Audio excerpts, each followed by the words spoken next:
अस्सलाम वालेकुम दोस्तों, अरशद अमन होमी स्टूडियोज़ में आपको खुश आमदीद कहते हैं। हमें अक्सर क्लाइंट क्वेश्चन करते हैं कि रियल एस्टेट में जो रिसेशन आया हुआ है, उसकी रीज़न क्या है और ये कब ख़त्म होगा और उन्हें अपनी इन्वेस्टमेंट्स को किस तरह से मैनेज करना चाहिए।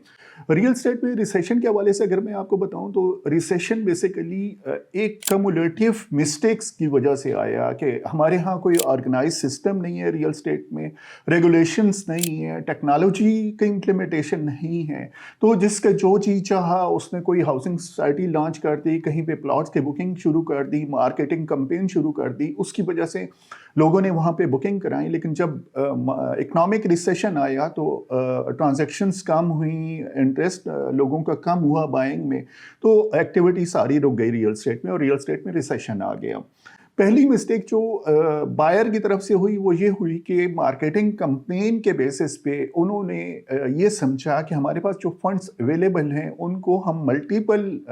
फाइल्स में इन्वेस्ट कर देते हैं। जिन लोगों की कैपेसिटी एक फ़ाइल ख़रीदने की थी उन्होंने 2-2 3-3 फ़ाइलें ख़रीदी और ये चीज़ ज़हन में रख के ख़रीदी कि 3 महीने बाद 4 महीने बाद इनके रेट बढ़ेंगे तो हम बाकी सेल कर देंगे। लेकिन हुआ उसका अपोज़िट कि वो सारी फ़ाइलें माइनस में चली गईं और जब माइनस में गई और उन्हें नज़र आया कि माइनस में गई हुई हैं तो उन्होंने पेमेंट्स रोक दी और ऑनवर्ड फिर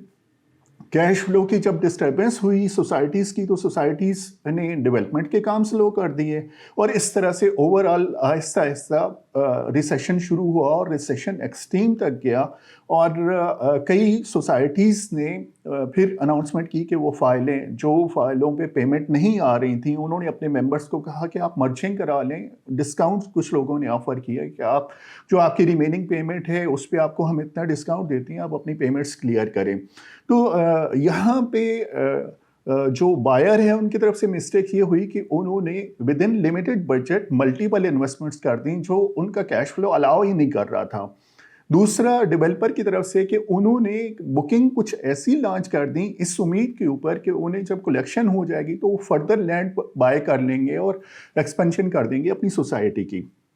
तीसरी गवर्नमेंट की तरफ से मिस्टेक हुई कि गवर्नमेंट की तरफ से रेगुलेशन की कमी थी रियल एस्टेट में और प्रॉपरली डेवलपर्स को और हाउसिंग सोसाइटीज़ को रेगुलेट नहीं किया जा रहा था। इवन कई हाउसिंग सोसाइटीज़ अभी तक इंतज़ार कर रही हैं एनओसी के हवाले से, जबकि वो उन्हें लॉन्च हुए 3 से 4 साल, बाज़ औक़ात तो कुछ ऐसी हाउसिंग सोसाइटी हैं जिनको 6 से 7 साल हो चुके हैं लेकिन अभी तक उनके पास एनओसी नहीं आया। तो इस तरह से गवर्नमेंट हालांकि उनके सामने हो रहा था, बुकिंग्स हो रही थी, लेकिन गवर्नमेंट ने कोई इंटरवेंशन नहीं की, कोई रोल प्ले नहीं किया। उसकी वजह से मार्केटिंग कैंपेन के बेसिस पे लोग इन्वेस्टमेंट करते गए और एट द एंड चीज़ें स्टक हो गई। और फोर्थ जो चैलेंज आया वो चैलेंज इकोनॉमिक रिसेशन की वजह से आया कि ओवरऑल हमारी कंट्री में इकोनॉमिक रिसेशन आया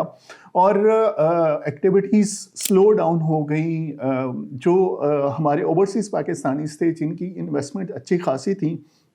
उन्होंने अपने फंड्स ट्रांसफ़र करना रोक दिए इस बेसिस पे कि यहाँ पे इकोनॉमिक एक्टिविटी स्लो हो गई थी। तो इस वजह से ओवरऑल ये सारी चीज़ें जब इकट्ठी हुई हैं तो एक काफ़ी सख्त इकोनॉमिक रिसेशन आया, लेकिन अभी चीज़ें आहिस्ता आहिस्ता बेहतर होना शुरू हो रही हैं। हम अगली वीडियो में आपके साथ डिस्कस करेंगे कि अगर आप भी इस सिचुएशन में स्टक हुए हैं कहीं पे तो आप इस सिचुएशन से किस तरह से बाहर निकल सकते हैं। तो मिलते हैं नेक्स्ट वीडियो में इंशाल्लाह।